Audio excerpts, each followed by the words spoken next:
The tape gun was loud in the quiet of the guest room. Each pull was a screech of plastic, a definitive sealing sound. I was labeling the boxes with a black marker in neat block letters: kitchen, non-essential, books, studio, winter coats. It was methodical work, the kind of task my mind appreciates for its clear beginning and end. In the living room, Kelvin was on the phone. His voice was a low murmur, the familiar cadence I could recognize from 2 rooms away. It was the sound of my life's background music. Then he laughed. It was a full, easy laugh, the kind he shared with friends, with coworkers, the kind he hadn't shared with me in months. It was the sound of a man utterly unburdened. And through the half-closed door, I heard the words that became the final line of code in a program that had been crashing for years. "Nah, she's fine," he said, his voice rich with a casual confidence that turned my blood to ice. There was a pause, and I could imagine him shrugging, maybe running a hand over his head. "She's just, mad. She's not going anywhere. Asha always cools off." The tape gun in my hand went still. The roll of plastic tape felt heavy, suddenly alien. The only sounds in the world were the hum of the old refrigerator from the kitchen and the echo of his certainty. He wasn't talking about me. He was describing a weather pattern. A predictable summer storm that was noisy and inconvenient, but would inevitably pass, leaving the landscape unchanged. He wasn't speaking to a person who had a choice. He was speaking about a feature of his own life, a domestic appliance that was temporarily on the fritz but would, with time and neglect, reset itself to factory settings. In that moment, standing in a room full of my own disassembled life, I understood he didn't see the boxes. He didn't hear the screech of the tape. He only saw the pattern. My pattern. The one I had taught him to expect. And I knew, with a clarity that was as calm as it was catastrophic, that I had to burn the pattern to the ground. My name is Asha. I am 34 years old. Kelvin was 37. We had been married for 8 years, together for 10. Long enough for love to settle into something quieter, something more assumed than declared. As a systems analyst, I spend my days looking at complex networks, identifying points of failure, and understanding how data flows from one point to another. I see the world in terms of inputs and outputs, of load-bearing structures and cascading failures. A marriage, I had come to believe, was the most complex system of all. It's not just 2 people. It's a network of shared finances, interwoven families, synced calendars, and unspoken agreements. A healthy system is built on reciprocity, on balanced loads and redundant supports. When one server consistently sends out more data than it receives, it begins to degrade. For years, I had been the main server, processing every request, managing every background task, and running constant diagnostics to keep the entire network online. I mistook my own endurance for the system's stability. I thought my patience was a feature, not a bug. But Kelvin had come to see it as the operating system itself, invisible, infinite, and guaranteed. The argument that started it all was so small, it was almost insulting. It was about a bill. The quarterly water bill had come, higher than usual, and I'd mentioned we needed to check for a leak in the guest bathroom toilet. I said it from the kitchen, my hands deep in a bowl of seasoned chicken. Kelvin was on the sofa, scrolling through his phone. "I'll get to it," he said, not looking up. "It's been running for a few weeks, Kel. I mentioned it last month." And I said I'll get to it. Damn, Asha. Can I just have 5 minutes of peace when I get home? Peace. That was the word he used, as if my voice, Asking for a simple act of maintenance on the home we shared was a disruption of his peace, as if the infrastructure of our lives was my sole responsibility, and any request for his participation was an act of aggression. I said nothing else. I finished making dinner. We ate in a silence that was thick with all the things we were no longer able to say. After, I cleared the table and he went back to his phone. Later that night, I went into the guest room, pulled a dusty box from the closet, and started filling it with old paperbacks. I don't know what I expected. Maybe for him to walk in and ask what I was doing. For the sight of me packing, even just books, to trigger an alarm. He walked past the open door twice. The first time, he was on his way to the kitchen for a glass of water. He glanced in, saw me on the floor surrounded by books, and said, "Doing some spring cleaning?" "Something like that," I said quietly. He nodded and kept walking. An hour later, he passed again on his way to the bedroom. "Don't stay up too late," he said, his voice already fuzzy with sleep. He didn't ask why the box was now sealed and another was open. He didn't ask about the stack of photo albums I was sorting through. The system was functioning as designed. I was handling something. He was resting. The load was being managed. He didn't need to know the details. That was when he got the call. I heard his phone buzz on the end table in the living room. His voice was low, and then I recognized the cadence. It was his work voice, the one that was a little brighter, a little more engaged. I heard him mention a project deadline, and then I heard him say her name. Renee. "Yeah, Renee, I'm telling you, it's handled," he said. And then came the laughter. Then came the diagnosis. "She's not going anywhere. Asha always cools off." Those specific words were not an insult. They were a summary, a final report on the system he believed he owned. He was explaining my mechanics to a third party. The cruelty wasn't in the words themselves, but in the casual, confident delivery. It was the tone of a man explaining a predictable process he had no intention of interrupting. He wasn't trying to understand my frustration. He was simply waiting for it to expire, like a software license. The wound was in the erasure of my will, the reduction of my personhood to a predictable and ultimately harmless malfunction. He had seen my pain, my frustration, my quiet acts of protest, and had logged them not as valid data points requiring a response, but as temporary errors that would resolve themselves. He had confused my patience for permanence. The archaeology of our disrespect began long before that night. It wasn't a sudden collapse. It was a slow erosion, the kind you don't notice until a landmark has vanished. The invisible labor I performed was the bedrock of that landmark. It started small. When we first moved in together, I was the one who was better with details, so I set up the accounts. The Baltimore gas and electric bill, the Xfinity account, the city water services. All were in my name, linked to my bank account for auto pay. It was just easier. I built a spreadsheet to track our shared expenses, and for the first year, he'd diligently transfer his half on the first of the month. Then he'd forget. I would have to send a reminder, a gentle text. "Hey, honey, don't forget the expense transfer."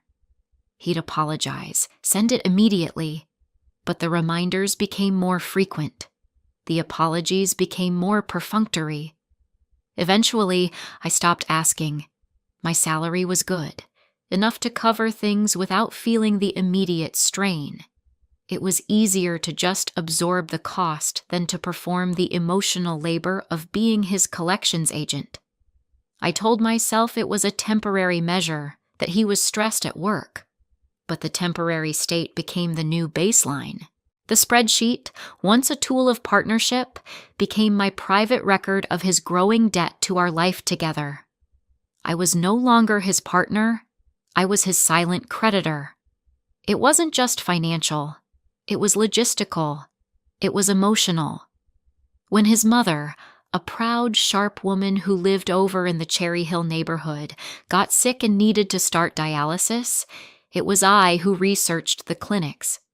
I who scheduled the initial consultation. I who found and vetted the medical transport service that would take her 3 times a week. Kelvin was sad, of course. He was worried. He would call her, visit her, bring her flowers. Those were the visible acts of a loving son. But I was the one on the phone with the insurance company, arguing about copays. I was the one who got the automated calls when the transport was running late. I managed the infrastructure of his mother's care, leaving him free to perform the role of concerned son without being burdened by the administrative weight of the illness. He would thank me sometimes. "Babe, you're a lifesaver. I don't know what I'd do without you." But the thanks felt like tipping a waitress for good service. It was an acknowledgement of a task well done, not a recognition of a shared burden. He didn't see the hours on the phone, the mental space it occupied, the low-grade anxiety of managing another person's critical health care. He just saw a problem that had been solved. He saw a system that worked. Then Renee entered the picture. She was a senior project manager at his firm, and from what Kelvin told me, she was brilliant, sharp, and unapologetically direct. At first, I was happy for him. He needed a challenging peer, someone who could push him. But then her voice began to echo in our home. It started with small things, opinions on movies or restaurants. "Renee says that place in Fells Point is overrated." Then it bled into bigger things. "Renee thinks it's crazy that we still have a joint savings account. She says it's smarter to keep finances separate." I tried to be open-minded. "That's one way to do it," I'd say, "but this is what works for us."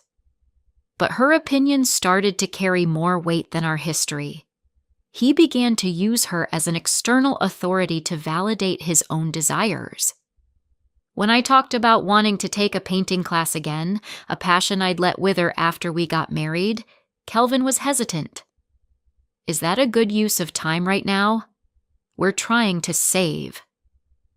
A week later, he came home with a different perspective. "You know, Renee was saying it's really important to have your own hobbies. She takes a pottery class, says it keeps her sane." He presented it as a fresh idea, a generous concession, completely oblivious to the fact that he was laundering my own desires through a third party and selling them back to me as a novel concept. He needed Renee's permission to grant my request. The worst was when her views on relationships started to become his. Renee was divorced, and her perspective was, from what I could gather, deeply cynical. Suddenly, Kelvin had a whole new vocabulary for our disagreements. My requests for more help around the house weren't about partnership. They were needy. My frustration with his long hours wasn't about loneliness. It was insecure. My desire to have a serious conversation about our future was putting too much pressure on him. These weren't his words. They were too clean, too clinical. They were the borrowed armor of someone else's bitterness. He was using Renee's worldview as a shield against my own. This new knowledge contaminated my memories. I thought back to our 5th anniversary. He had surprised me with a weekend trip to a small inn on the Eastern Shore. It had been beautiful. We walked on the beach, ate seafood, and for a weekend, it felt like the early days. I held that memory as a shining proof of his love. But now, I replayed it with a new filter. I remembered him being on his phone a lot, texting. He'd said it was work, a project on fire. I'd accepted it. Now I wondered, was he texting her? Was he narrating our anniversary to her, curating the experience for an outside audience? The beautiful private memory was now tainted with the possibility of a third, unseen observer. The gift was no longer just a gift, it was a performance, a gesture that needed to be validated by someone outside our marriage. I had to acknowledge my own role in the system's design. I was the architect of my own erasure. In the beginning, I took on the bills, the chores, the emotional management because I thought it was an act of love. I was good at it, and it made his life easier, which I believed would make our life easier.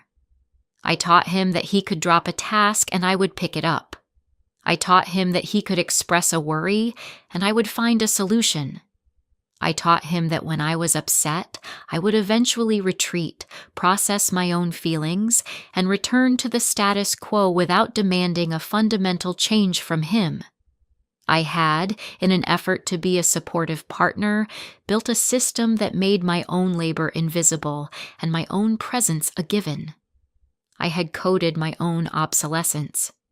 My patience wasn't a virtue. It was a vulnerability in the system's security that he and Renee had learned to exploit.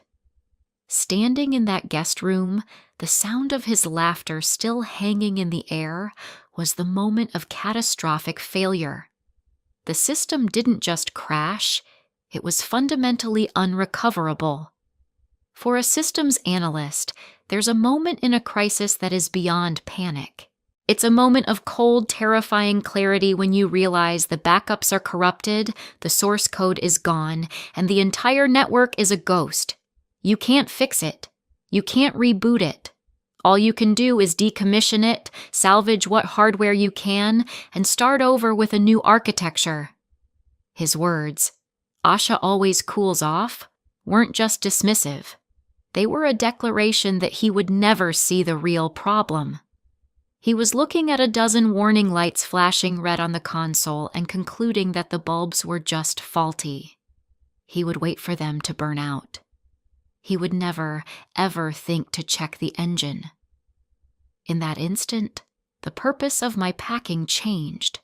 It was no longer an act of protest, a silent scream for him to see me. It became a procedure, a data migration, an orderly shutdown of a compromised network. My anger, my hurt, they receded, replaced by a profound and unnerving calm. The emotional response was decommissioned, and the logistical part of my brain took over. I pulled out my laptop and sat on the floor, surrounded by the boxes of my former life. He was still in the living room, watching television now. The canned laughter from some sitcom drifted down the hall, a surreal soundtrack to my silent departure.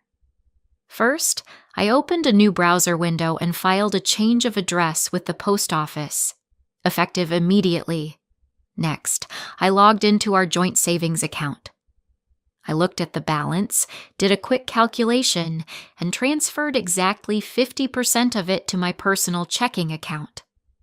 I took screenshots of the balance before and after the transfer, saving them to a secure cloud folder. Then I went through every shared account, Netflix, Amazon Prime, HBO Max, and methodically removed my payment information, changing the passwords as I went. I was dismantling our digital life with the quiet efficiency of a technician. The biggest task was the phone. I had already purchased a new phone and a new SIM card weeks ago, a contingency plan I'd created in a moment of foresight, but had hoped never to use. It was in my purse. While the sound of explosions from some action movie filled the house, I activated my new number. I set up a new voicemail, my voice sounding unnervingly normal. I ported my old contacts over. Then, I took the old SIM card out of my current phone and broke it in half. I set up a call forwarding service on my old number to a generic voicemail box that I would never check. He wouldn't be able to reach me. Not directly. The thought sent a tremor through me, but it wasn't fear.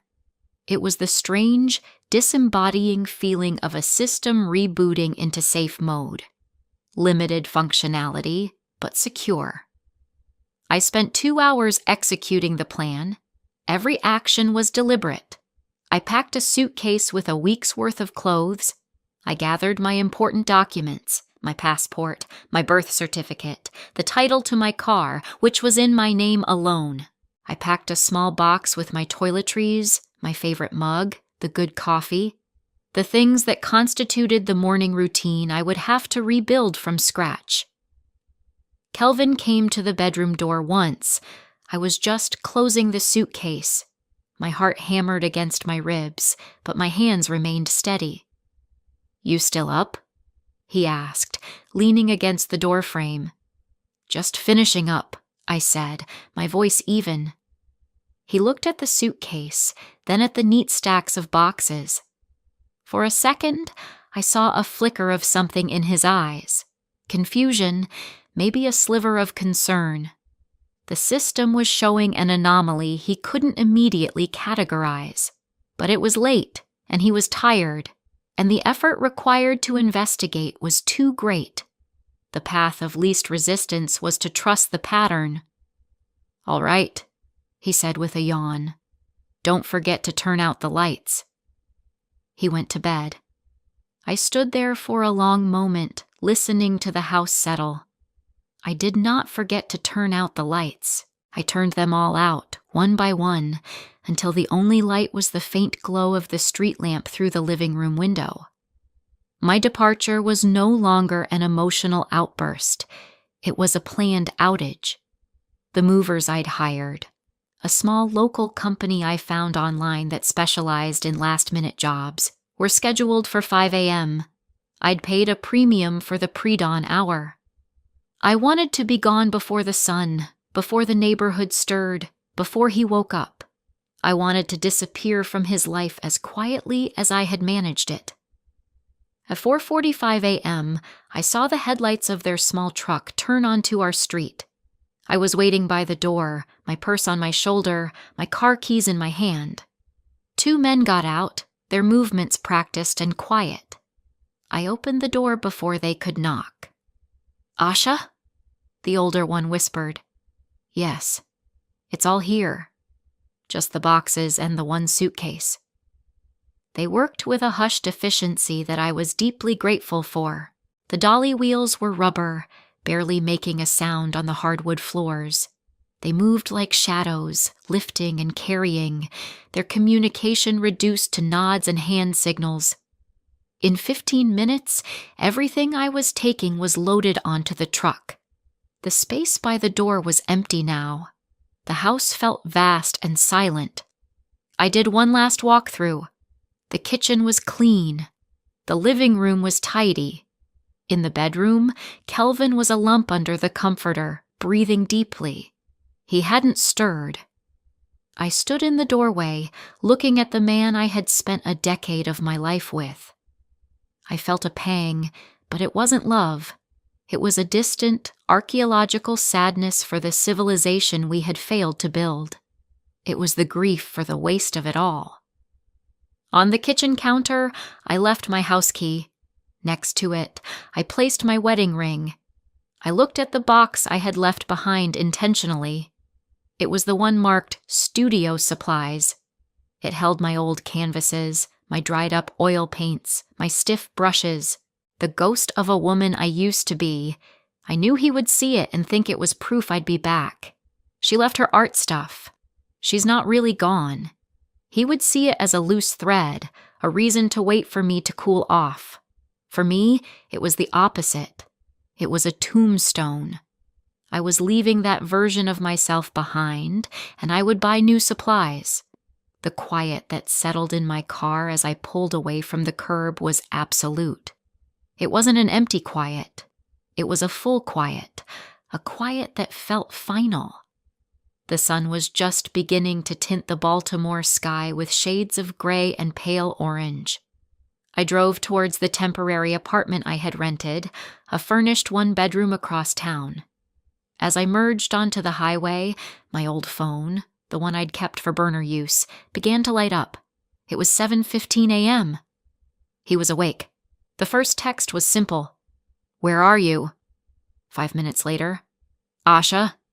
Your car is gone. The boxes are gone. Then a call. I watched the screen light up with his name. I let it go to the dead voicemail. A minute later, a string of texts. What the hell is this?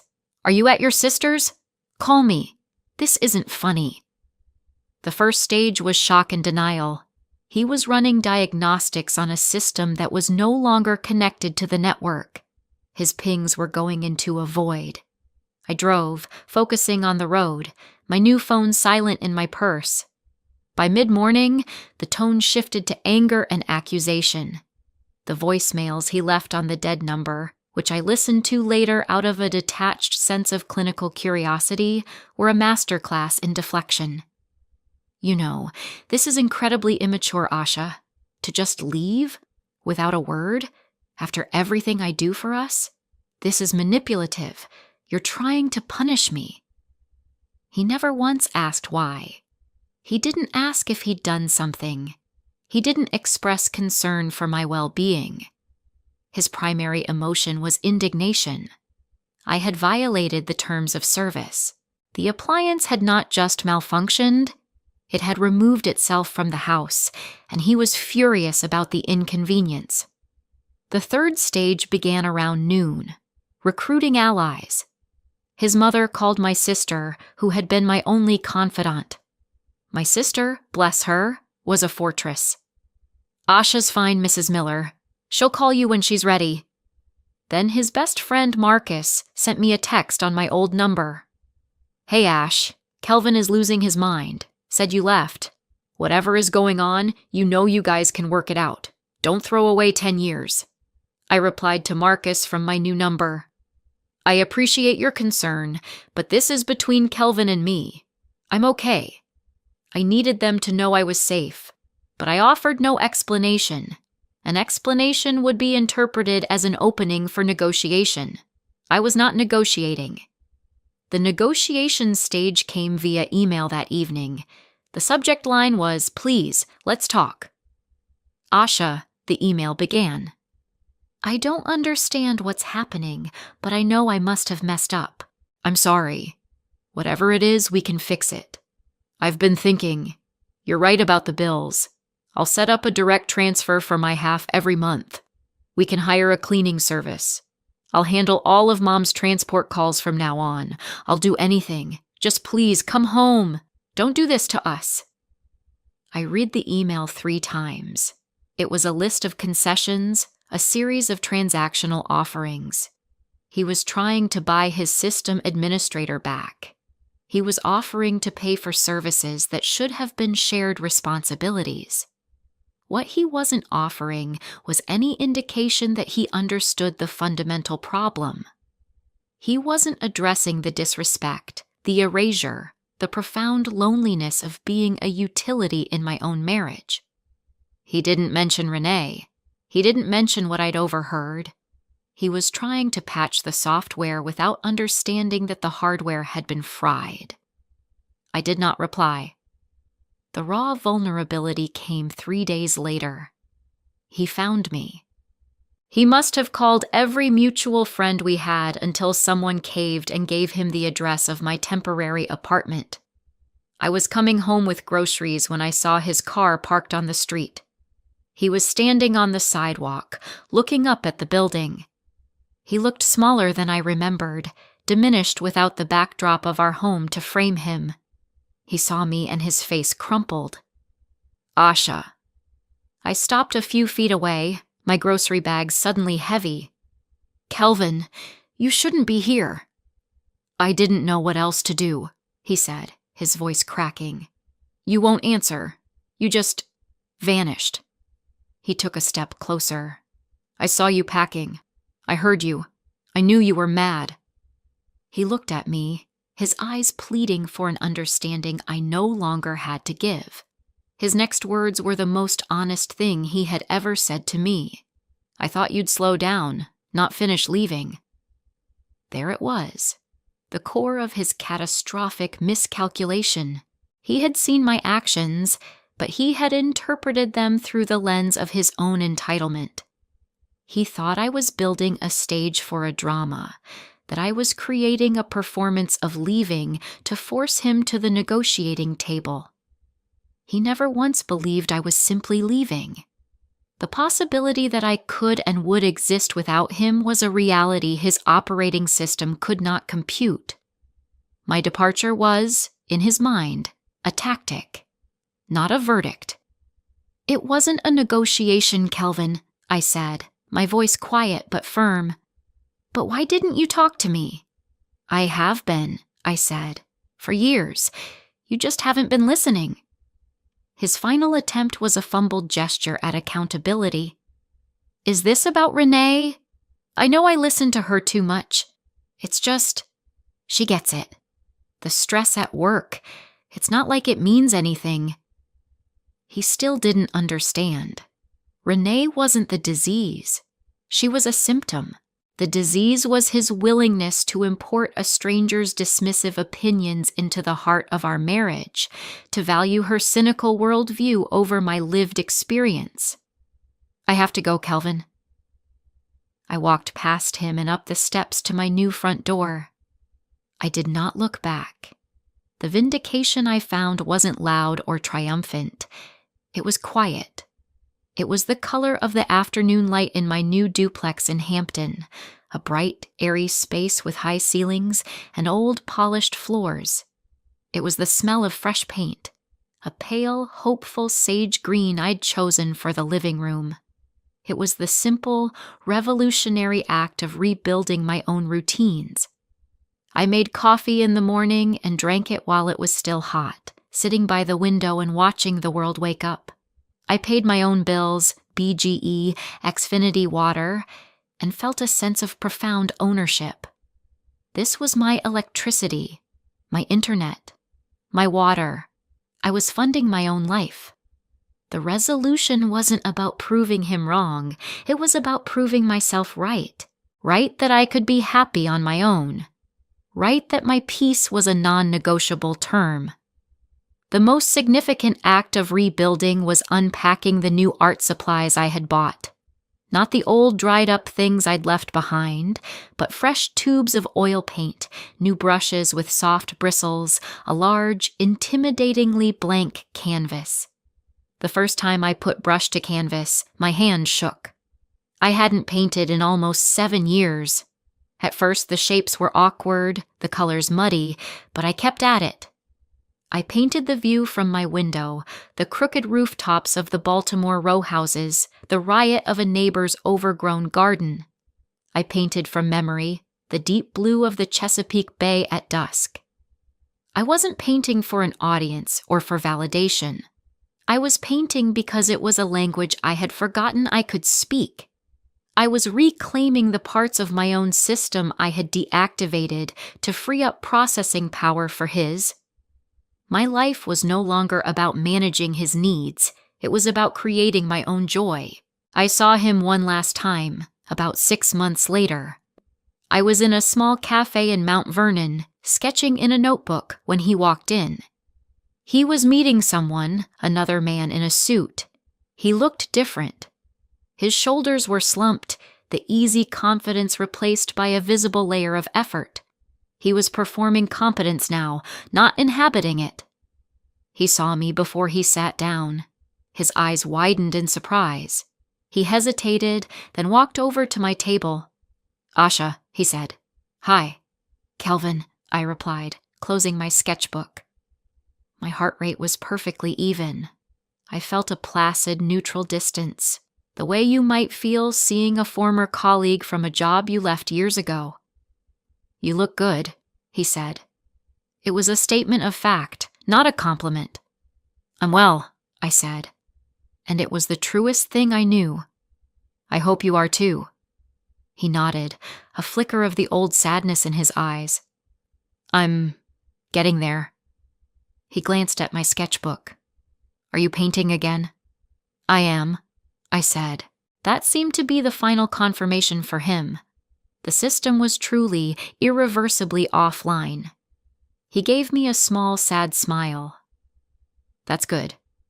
I'm glad." He turned and walked back to his table, a man I used to know, a stranger who held a decade of my life in his memory. I felt no anger, no bitterness. I just felt peace. A quiet that was finally and completely my own.